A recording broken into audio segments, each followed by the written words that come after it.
Bonjour à toutes et tous, bienvenue sur ma chaîne Z2C, la magie des cartes. Je vous retrouve pour les énergies de ce week-end, pardon, je bafouille, des 19 et 20 mars 2022 pour le signe des Gémeaux.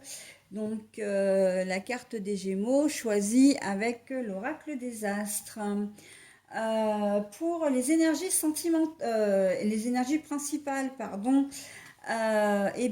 vous serez, comme les Vierges, le signe précédent, sous le signe de l'Oud, qui a pour symbole l'introspection, donc la profonde réflexion, hein.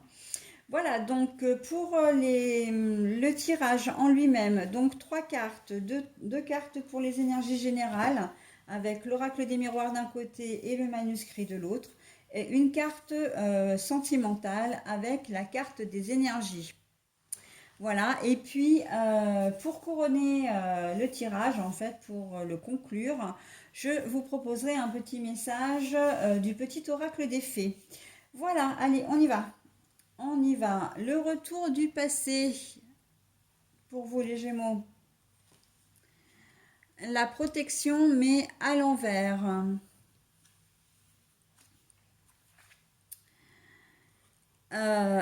Les connexions. Alors c'est les connexions intimes mais qui portent vraiment, qui élèvent, hein.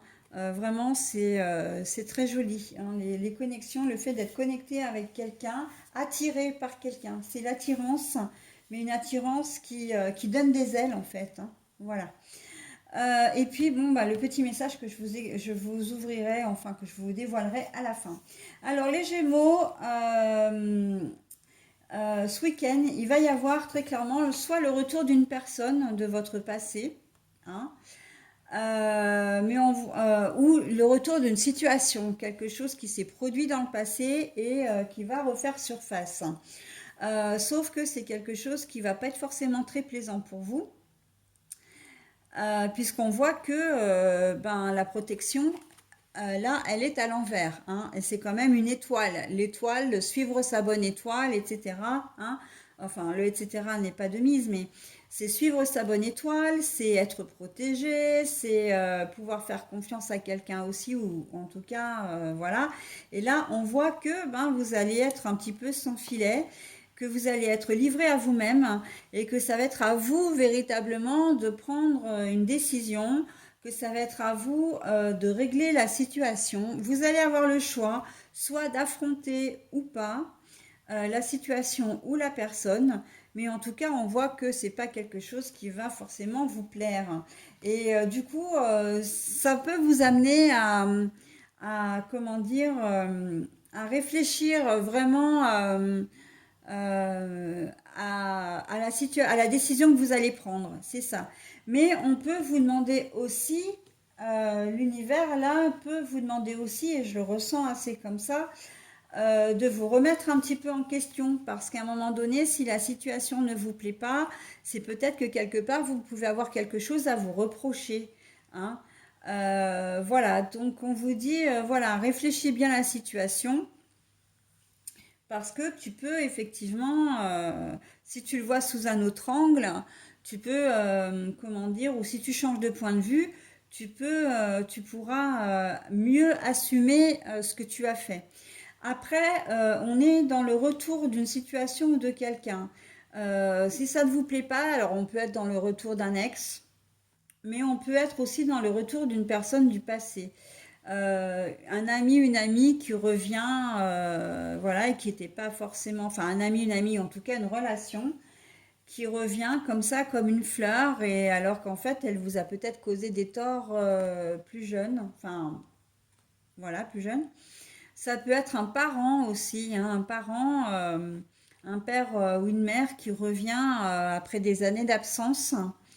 Voilà, on peut vraiment être dans ces genres, dans ces situations un peu profondes, j'ai envie de dire, hein. Et vous allez peut-être pas, ce retour-là va vraiment vous perturber, hein. Elle va vraiment, c'est même pas vous interroger, c'est vraiment comme si ça allait remettre en question un petit peu votre présent, voire votre futur. D'accord? Donc, on peut être véritablement dans ça. Alors, du coup, je le vois beaucoup plus relationnel, hein.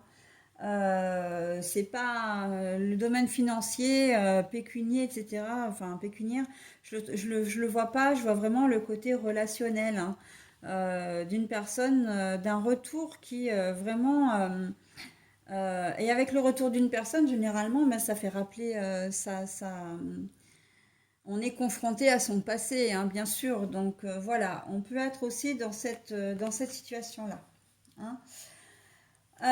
Au niveau sentimental, alors au niveau sentimental, c'est très joli. Là, on sent qu'il y a beaucoup d'amour, beaucoup de connexion, une certaine alchimie, j'ai presque envie de dire une certaine fusion. Mais avec la carte de l'introspection, on vous demande quand même de faire attention. Parce qu'on vous demande, là on est en train de me dire, mais est-ce vraiment sain d'aller jusqu'à la fusion, d'être fusionnel avec quelqu'un?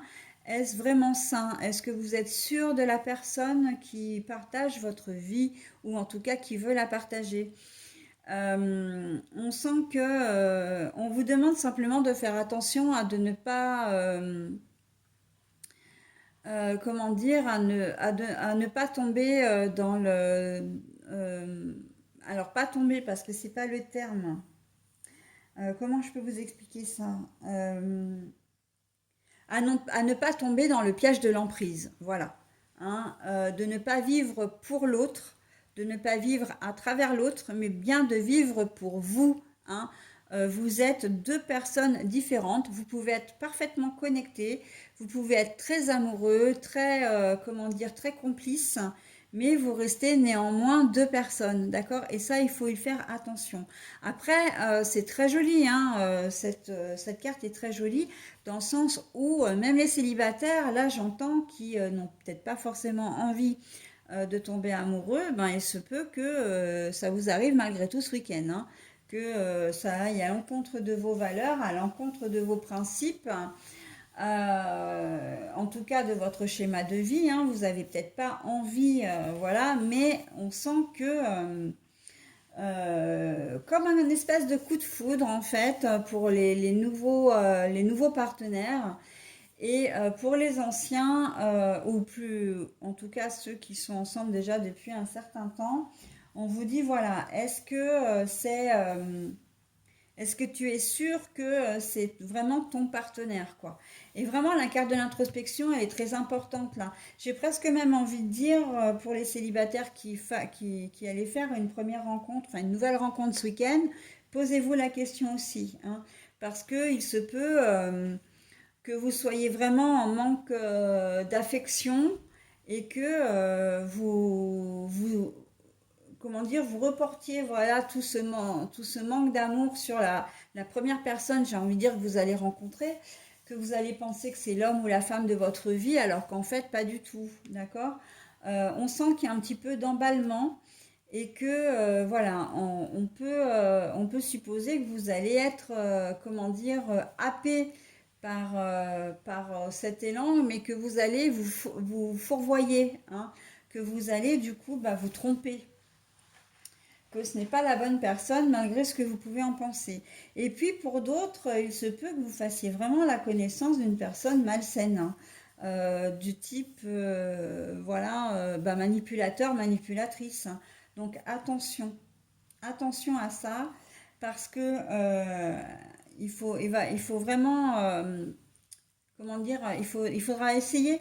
Alors, je sais bien qu'au niveau sentimental, quand le sentimental, le cœur entre en jeu, la raison, a beau dire ce qu'elle veut, on l'écoute pas beaucoup. Mais voilà, il risque d'y avoir un espèce d'emballement dès les premiers instants.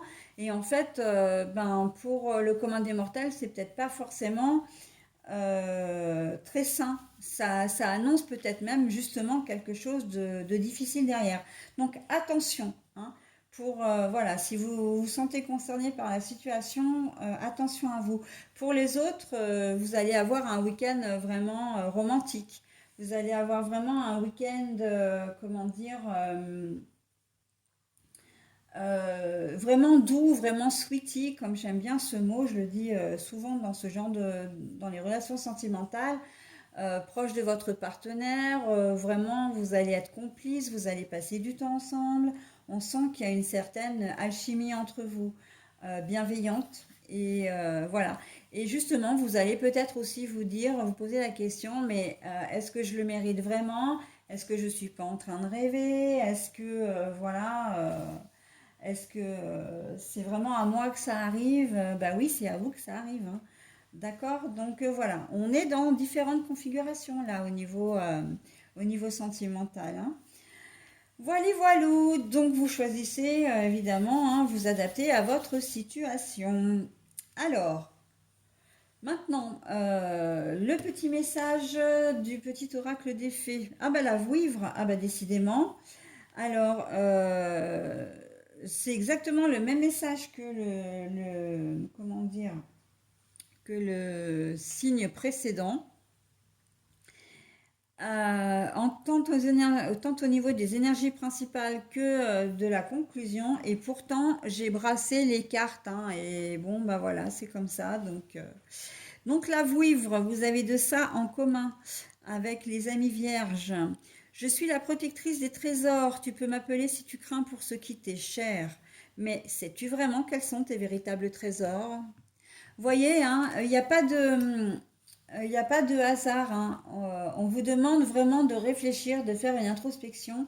Et dans le message de conclusion, on vous demande encore de vous poser les bonnes questions. En gros, c'est ça, hein, de vous poser vraiment les bonnes questions. Donc là, j'aurais tendance à dire, voilà, quel que soit le domaine, mais particulièrement sentimental, faites ce qui est bon pour vous.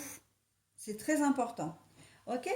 Allez les Gémeaux, je vous souhaite un très bon week-end et je vous dis à la semaine prochaine. Bye!